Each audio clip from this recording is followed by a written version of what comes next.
प्रिय बच्चे, नमस्कार। मैं प्रदीप नारायण। आप लोग अच्छे होंगे, मैं आशा करता हूँ।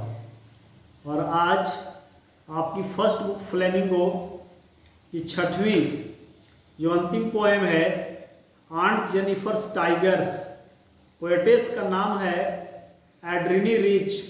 बहुत सुंदर सी पोएम है और इस पोएम को आपको समझाने का कोशिश कर रहे हैं।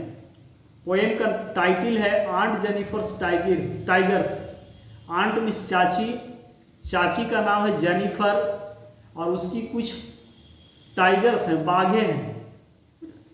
पोएम के टाइटल से तो आपको ये समझ में आ रहा है कि चाची जेनिफर की बाघे हैं, मीन्स वह पेट टाइगर्स हैं, पालतू बाघे हैं। लेकिन इनफैक्ट जब पोएम को आप पढ़ेंगे तो टाइगर को चाची जेनिफर एक उदाहरण के रूप में रखी है यहाँ, और वह यह बतलाने का कोशिश करती है अपने हस्बैंड को टाइगर के माध्यम से, अपने दुख और दर्द, व्यथा को, उस प्रॉब्लम्स को। क्योंकि उसके जो हस्बैंड हैं, मीन्स जो हमारे अंकल हैं, वह बहुत ही क्रूर पर्सन है, निर्दयी व्यक्ति हैं, जो मेरी चाची जेनिफर को बहुत क्रश करते हैं, बहुत यातना देते हैं, पनिश करते हैं, दर्द देते हैं, सजा देते हैं। चाची जेनिफर सारी चीज़ों को सहती है और ताउम्र सहती है। लेकिन जब वो इस दुनिया को छोड़ती है, से पहले एक पर्दे पर, एक कर्टेन पर वह एक ड्राइंग बनाती है, वह कढ़ाई करती है, एक पिक्चर बनाती है। वह पिक्चर टाइगर का होता है, जिस टाइगर को हमें आंट जेनिफर्स टाइगर्स पोएम के रूप में यहाँ पर देखना है। आंट जेनिफर्स टाइगर्स, पोएटेस का नाम है एड्रीनी रिच। बहुत सुंदर सी कवित्री है और इसकी कविता को आप लोगों ने मैट्रिक में ही पढ़ा होगा और यहाँ पर 12th में भी आपको पढ़ने का मौका मिल रहा है। आंट जेनिफर्स टाइगर्स बहुत सुंदर सी पोएम है। हम पोएम को स्टार्ट करते हैं, आप देखेंगे। Aunt Jennifer's tigers prance across a screen. चाची जेनिफर की बाघ है, वह प्रांट्स करता है, मीन्स जंप करता है, उछलता है अक्रॉस द स्क्रीन। और स्क्रीन का मतलब पर्दा, जो बोर्ड है, उस बोर्ड में प्रांट्स करता है अक्रॉस, इस पार भी और उस पार भी। मिस चाची जेनिफर जिस बाघ को बनाई है, वह बाघ एक पर्दे पर है और पर्दे को लगाया हुआ है। जब हवा चलता तो वह पर्दा हिलता है और उस पर्दे में वह बाघ ना जंपिंग करता हुआ, उछलता हुआ इस तरह से प्रतीत होता है। जब आप कढ़ाई करेंगे पर्दे पर या किसी पेपर पर, तो उसका जो शैडो है, छाया है, वो उसकी दूसरी ओर भी दिखलाई देता है। तो यहाँ पर आपको Aunt Jennifer's tigers poem entitled में आपको देखना है कि चाची जेनिफर जिस बाघ को बनाई है, वह बाघ एक पर्दे पर बना हुआ है। जब वह पर्दा हिलता है तो स्वाभिमान गर्व के साथ वह बाघ पर्दे के इस पार भी और पर्दे के उस पार भी जंप करता है। Bright topaz denizens of a world of green. वह बाघ एकदम ब्राइट है, चमकीला है, टोपाज के जैसा। Topaz means a kind of precious stone, एक प्रकार का महंगा पत्थर होता है जिसमें बहुत चमक होता है। वह बाघ, ऐसे भी आप बाघ को जिंदा देखेंगे या पिक्चर में देखेंगे तो बाघ एकदम चमकता हुआ दिखाई देता है, पूरा साफ सुथरा दिखलाई देता है। डेनिजेंस मीन्स निवासी of a world of green. World of green means जंगल। वह बाघ है, वह जंगल का निवासी है और वह बाघ एकदम चमकीला है। वह बाघ टोपाज पत्थर के जैसा है, जिस बाघ को चाची जेनिफर पर्दे पर बनाई है। They do not fear the man beneath the tree. और वह बाघ, जिस बाघ को चाची जेनिफर पर्दे पर बनाई है, वह बाघ जब जंगल में होता है और एक जंगल में एक पेड़ के नीचे यदि एक व्यक्ति खड़ा है और वह एकदम स्टैचू के जैसा है, हिल डोल नहीं रहा है, एकदम मूर्ति के जैसा यदि वह व्यक्ति खड़ा है, बाघ उसके करीब से गुजरेगा, वहां तक जाएगा, उस व्यक्ति को भी स्मेल करेगा। यदि वह थोड़े समय के लिए वह व्यक्ति अपनी श्वास को रोक लेता है तो वह बाघ उस व्यक्ति को मृत समझकर, एक स्टैचू समझकर उसका शिकार नहीं करेगा, उसे नहीं डराएगा, क्योंकि बाघ जिंदा जीव का शिकार करता है, मृत का शिकार नहीं करता है। वह बाघ इतना स्वाभिमानी होता है, ऐसी उसकी कल्चर है, नियति है, वह उस व्यक्ति को भी अकेले जंगल में कुछ नहीं करेगा, नहीं डराएगा।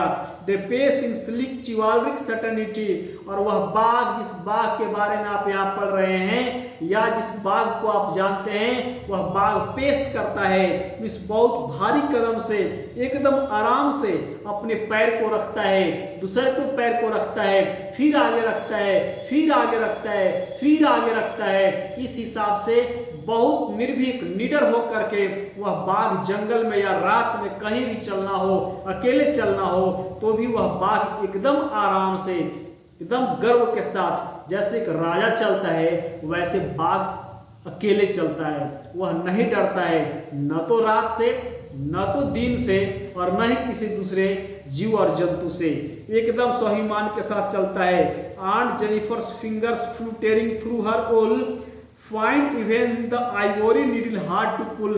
चाची जेनिफर की शादी हुई है चाचा जी से, और चाचा इतने क्रूर आदमी हैं, इतने निर्दयी आदमी हैं कि चाची जेनिफर को इतना वो सताते हैं, इतना वो सताते, इतना सताते, इतना दुख दर्द देते हैं, इतना उसको समस्या से जुझवाते हैं, इतना पनिश करते हैं, सजा देते हैं कि चाची जेनिफर धीरे धीरे कमजोर होती चली जा रही है, कमजोर होती चली जा रही है, बहुत कमजोर हो चुकी है। और आज जब चाची जेनिफर पर्दे पर उल मीन्स ऊन और निडिल मीन्स कंटा, जिस कंटे से आप स्वेटर बुनते हैं या किसी को बुनते हुए आप देखते हैं, जब उससे चाची जेनिफर पर्दे पर ऊन से पर्दे के इस पार से उस पार और उस पार से जब निडिल को वह खींचती है तो उसके हाथ में उतना ऊर्जा नहीं है, उतना ताकत नहीं है कि चाची जेनिफर उस निडिल को पर्दे के उस पार तक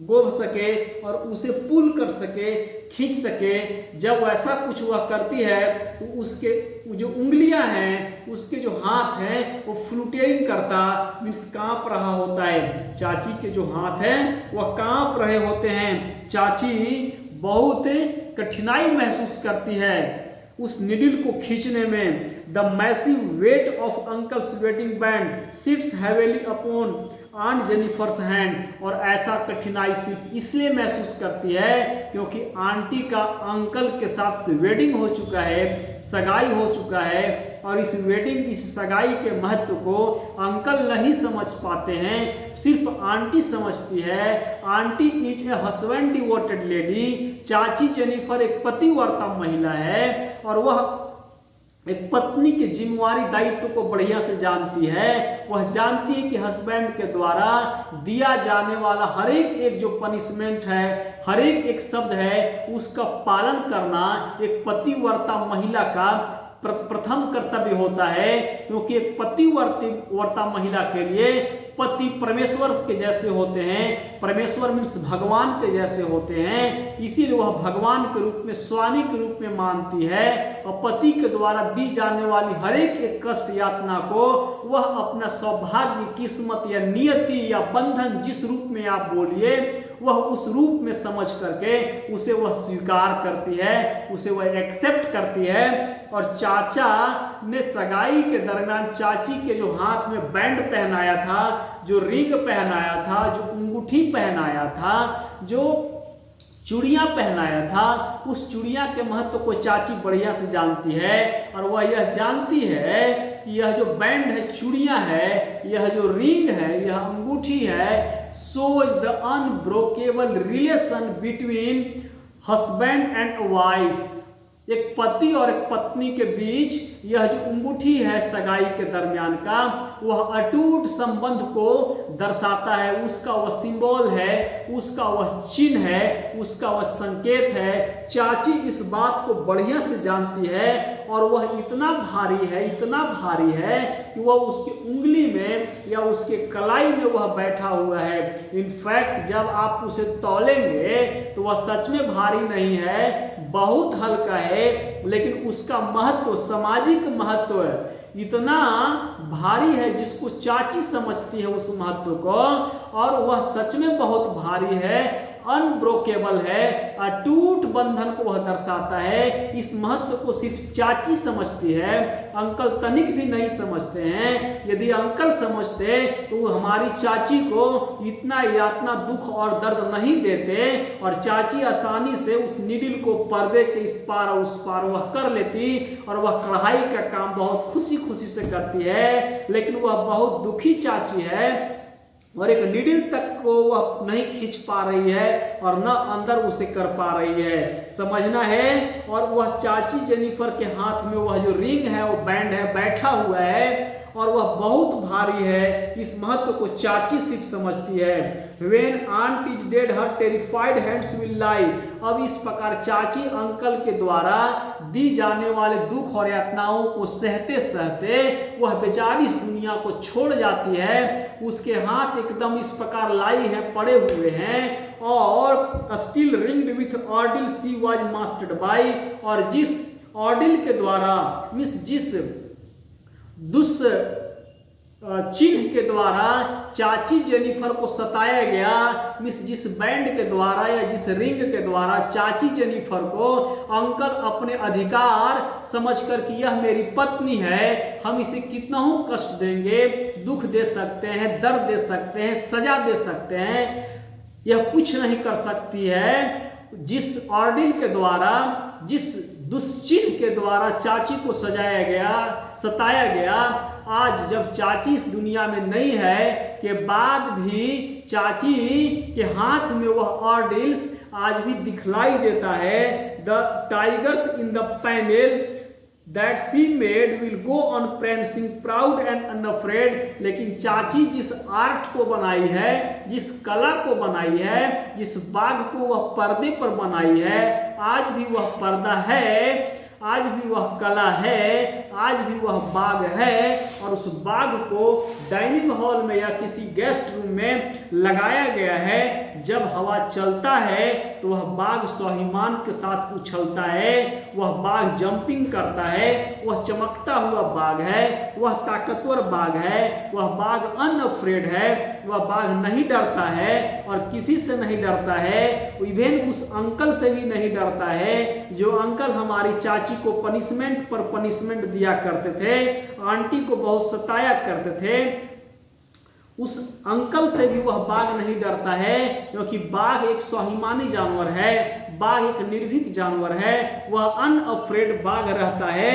और वह एक बाघ आर्ट है, वह एक कला है। कहा जाता है life is temporary but art is permanent. जीवन तो क्षणभंगुर है, थोड़े समय के लिए है, लेकिन व्यक्ति के द्वारा जो की गई कला है वह परमानेंट है, वह हमेशा और हमेशा के लिए कायम रहता है, वह दिखता है। तो यह आपकी पोएम थी ऑन जेनिफर्स टाइगर्स, चाची जेनिफर की बाघें।